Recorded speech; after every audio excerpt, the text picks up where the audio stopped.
Bonjour à toutes et tous. Un podcast ou une vidéo concernant la construction de l'épreuve de l'oral 3. Une vidéo qui s'adresse aux étudiants qui passent le concours du CAPES et qui vont se présenter à Vichy dans les prochains jours. Construire l'épreuve de l'oral 3, ça articule trois éléments: une fiche individuelle de renseignement, aussi appelée un CV, mais aussi une présentation orale et un entretien.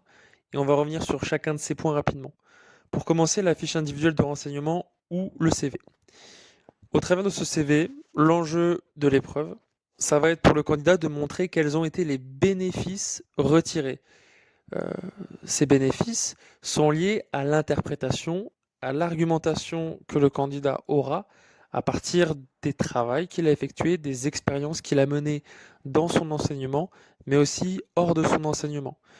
Donc, bien montrer les bénéfices qui sont, euh, qui ont été retirés de ces expériences-là. Il n'y a pas de bonne réponse ou de réponse attendue. L'idée, c'est de montrer un positionnement et de montrer la singularité de son enseignement, mais aussi de sa personne. Il faut aussi, à travers cette singularité, que des préoccupations se dégagent, que le candidat soit capable de déterminer des préoccupations qui seront centrales et qui seront siennes en tant qu'enseignant. Il doit donc, en quelque sorte, traduire sa vision du métier et l'assumer en l'argumentant et en la reliant autour de ses expériences. Il doit donc faire le choix sur son CV d'éléments à faire figurer, que ce soit des choix dans la description des métiers ou dans l'ordre. L'épreuve ne consiste pas à lire son CV ou à énumérer des expériences passées de façon descriptive, mais la présentation doit permettre de se projeter sur son futur métier en étant capable de transmettre sa vision. Deuxième partie sur la présentation orale. La présentation orale, comparativement aux éditions précédentes de l'oral 3, est aujourd'hui beaucoup plus détaillée.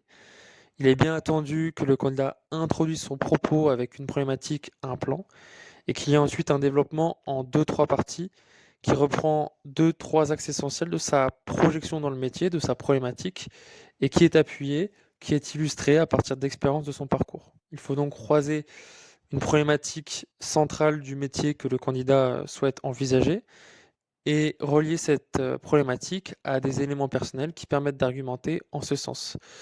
Ces expériences, elles sont reliées à des valeurs, à des gestes professionnels, à des préoccupations qui viennent illustrer cette problématique et qui prennent ancrage dans une ou plusieurs expériences. Donc chaque partie, de manière schématique et de manière descriptive, elle comprend plusieurs éléments et elle les articule aussi. Il faut qu'il y ait un élément de projection dans le métier d'enseignant, donc ça fait référence à ce qu'on disait, des valeurs, un geste professionnel, des préoccupations, qui sont tous les trois articulés autour d'un même axe, une problématique, je le rappelle. Ça, c'est le premier point. Un deuxième point, c'est-à-dire un point d'appui sur une ou plusieurs lignes du CV. Il n'est pas nécessaire de tout reprendre, mais de cibler les éléments par rapport à une argumentation.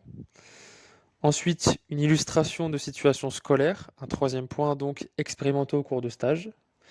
Et le dernier point, un lien avec les référentiels des métiers de l'enseignement ou un texte officiel qui est obligatoire en citant possiblement des articles universitaires ou des ouvrages de référence.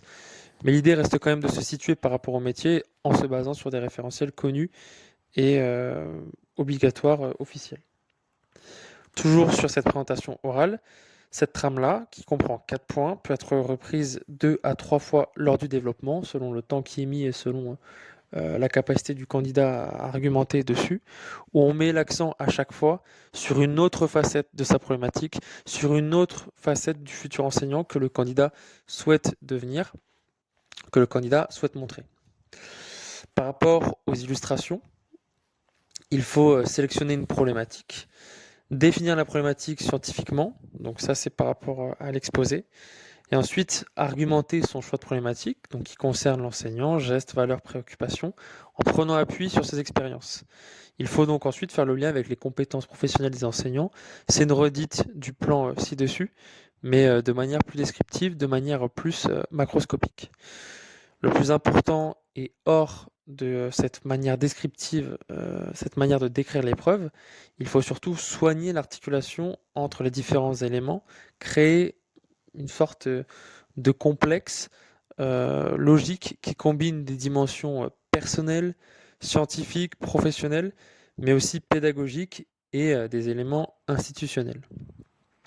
L'exposé en sera particulièrement enrichi et rendra compte d'un regard englobant et systémique. C'est bien cette idée de système qui est à retenir.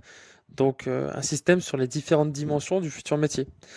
L'idée, c'est d'exposer son projet qui comprend des dimensions temporelles, donc de projection dans le métier, mais aussi éthiques et personnelles dans le choix de l'exercice du futur métier d'enseignant. Il faut aussi que le candidat incarne une lucidité concernant les capacités et les compétences qu'il a actuellement et celles qui restent à développer. Enfin, dernière partie sur l'entretien, ce qui sera très rapide, le candidat doit avoir une écoute active, chercher à comprendre les questions et y répondre le plus précisément possible en réfléchissant et en organisant sa réponse. Sa réponse, elle doit être structurée, argumentée, en conservant précision et concision. Enfin, il peut y avoir aussi un léger travail sur la présence corporelle. Voilà, c'est un audio qui se termine avec à la clé une compréhension de l'épreuve et quelques éléments qui concernent le CV, la présentation et l'entretien. Bon courage à tous.